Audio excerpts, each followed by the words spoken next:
Hello everyone. Already we have studied the construct that working of transformer.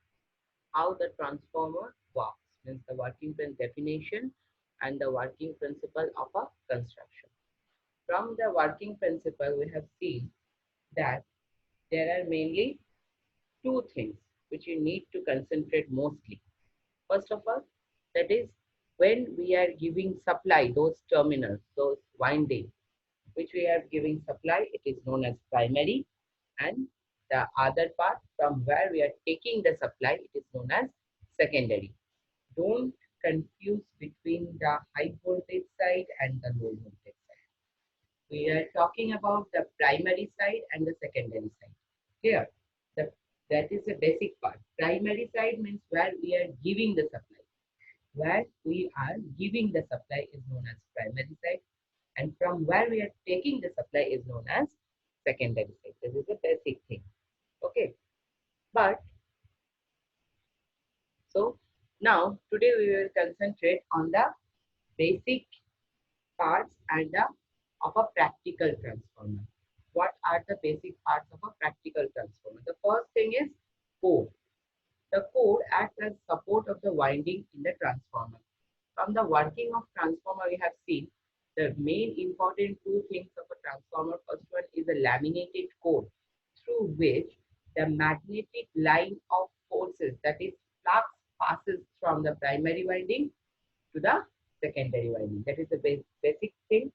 First one is the laminated core through which this laminated core should have a low reluctance path. It is a very important thing. The core, which gives support to the winding, should have a low reluctance path to flow the magnetic flux. It is made up of laminated soft iron core in order to reduce eddy current loss and hysteresis loss. Clear? So it must have a low reluctance path so that it will provide low resistance to the magnetic flux. Low resistance to the magnetic flux, that is low reluctance. Okay. Now the second thing is winding. It is another important part. So windings. This so obviously when this is a transformer, so obviously it must have two windings. First winding is a primary winding and the second is secondary winding. Primary winding means already I have stated that, okay, read out this thing. Two set of windings are made over the transformer core and are insulated from each other. Winding consists of several turns of copper conductors bundled together and connected in series. So the winding can be classified in two different ways based on the input and the output supply and based on the voltage range also. So first one is the primary winding, secondary winding. Already I have explained these are the winding in which the input voltage is applied. Primary winding means where the input voltage is applied, and the secondary winding means from where the output voltage is taken out or in where the output voltage is applied. Clear? Input voltage is applied to the primary and output voltage is applied to the secondary. Clear? Now, don't get confused depending upon the voltage range. There is a wrong idea that most of you used to say primary side means, so when we are having this voltage range, there are two type of voltage. Either the transformer always change the voltage level. So either it will be high voltage winding, second one is the low voltage winding. So already during the working of a transformer, I have explained that when we are talking about the high voltage winding means the current is less. When we are talking about the low voltage winding means the current is high. Clear? For the case of high voltage winding, voltage high means current low means voltage high. Clear? High voltage side means voltage high, current low. Low voltage side means voltage low, current high, because it is the power is conserved here, because here the power is constant. That's why when the voltage is high, current is low. When the voltage is low, current is high. Clear? So the high voltage winding means obviously it is made up of copper, and the main thing, the number of turns is more. In the high voltage side, the number of turns is more than the low voltage winding. Clear? But as the voltage high, the current is low. That's why the conductor will be thinner. Similarly, for the low voltage side, it will have lesser number of turns comparative to the high voltage side. Here, but as low voltage means the current is high, so it will have a thicker conductor. Clear? Don't confuse between the primary side, secondary side, and high voltage side, low voltage side. Primary winding and secondary winding depends upon the voltage where the voltage is applied.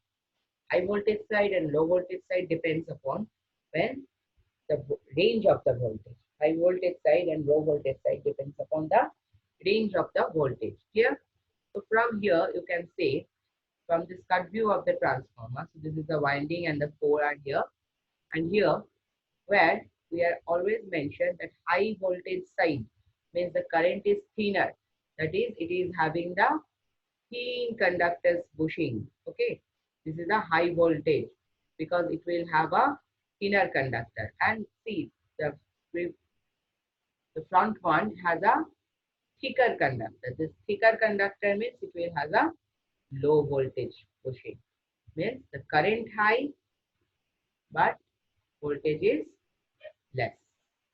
Here, for the case of high voltage side, voltage is high, current is low, so that the conductor has more number of turns but thin conductors. Low voltage side, voltage is low, so that the current is high. As the current is high means thicker conductor, but the number of turns is less. Clear? Don't confuse. Now the another very important part is conservator. So what is conservator? The conservator conserves the transformer oil. Already I have said that here the winding and the core are placed in a oil for the purpose of insulation as well as heat transfer. For the purpose of insulation and heat transfer, this winding and core are placed in a transformer oil, which is known as transformer tank. The whole thing is known as, here you can check, the whole thing is known as transformer tank, through which the conservator is connected. With which the conservator is connected.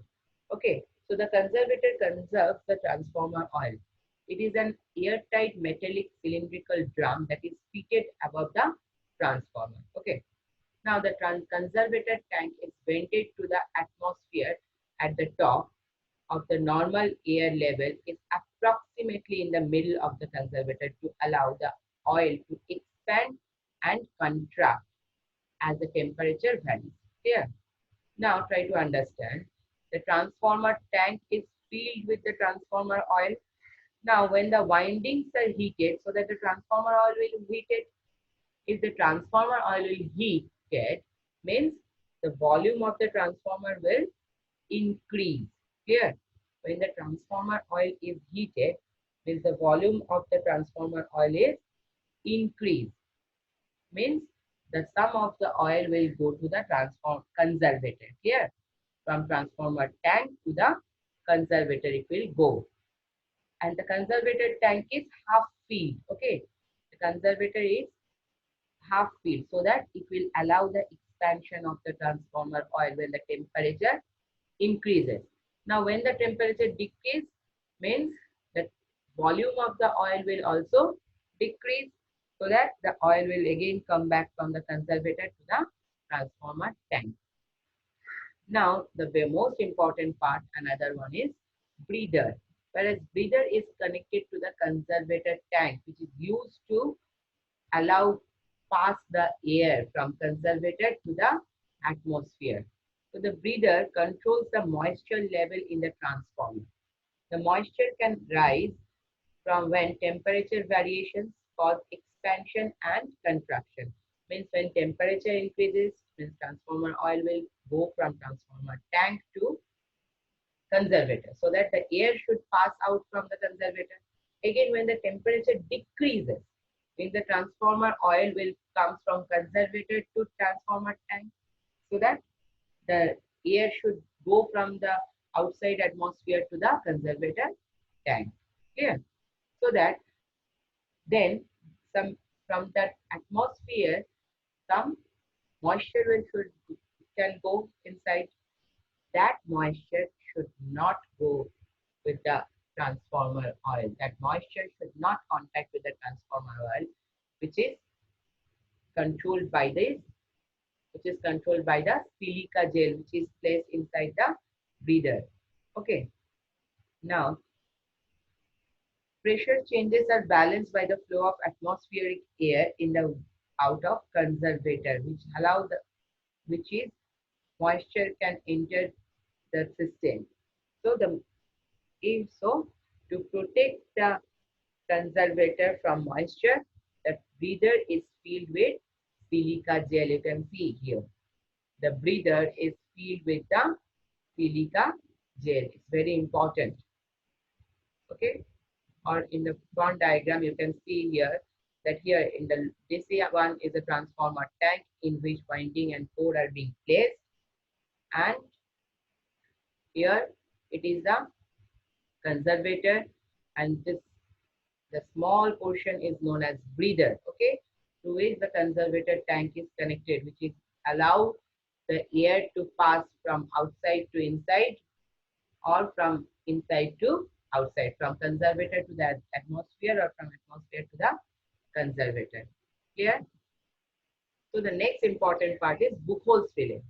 The Buchholz relay means the Buchholz relay is a protective device which is connected in between the transformer tank and the conservator. It will protect the transformer from any kind of fault. Okay, it is a protective device contained housed over the connecting pipe from the main tank to the conservator tank, and it is used to sense the fault occurring inside the transformer. It is a simple relay that is operated by the gases emitted during the decomposition of transformer oil during the internal fault. It helps in sensing the protecting the transformer from the internal faults here. And the last one is a tap changer. It is a very another important thing is the tap chamber is nothing where we can control the voltage level. The output voltage of the transformer vary according to its input voltage and the load. During the loaded condition, the voltage on the output terminal decreases, whereas during the off-load condition, the output voltage increases. In order to balance this voltage variation, tap changers are used. Tap changer is nothing but where we are changing the number of turns of the primary or secondary winding. Clear? Now, mostly we are doing the tap changer in the secondary part. Means we are controlling the output voltage. Means here to reduce the voltage, the number of turns is less. To increase the voltage, the number of turns will be high. Here, so try to understand the most important parts of a practical transformer is first one is a core, second one is a winding. The winding there is two divisions. First one depending upon the supply, it is primary and secondary. Second one depending upon the voltage level, it is high voltage side, low voltage side. Here, next one is a conservator, then the conservator tank, and that is a breather and Buchholz relay, and last one is the tap chamber. So you can easily get the very important part, and you can get lot of questions from this side also. Okay, study well. If you are having any doubt, feel free to contact. Okay, these are the parts of transfer.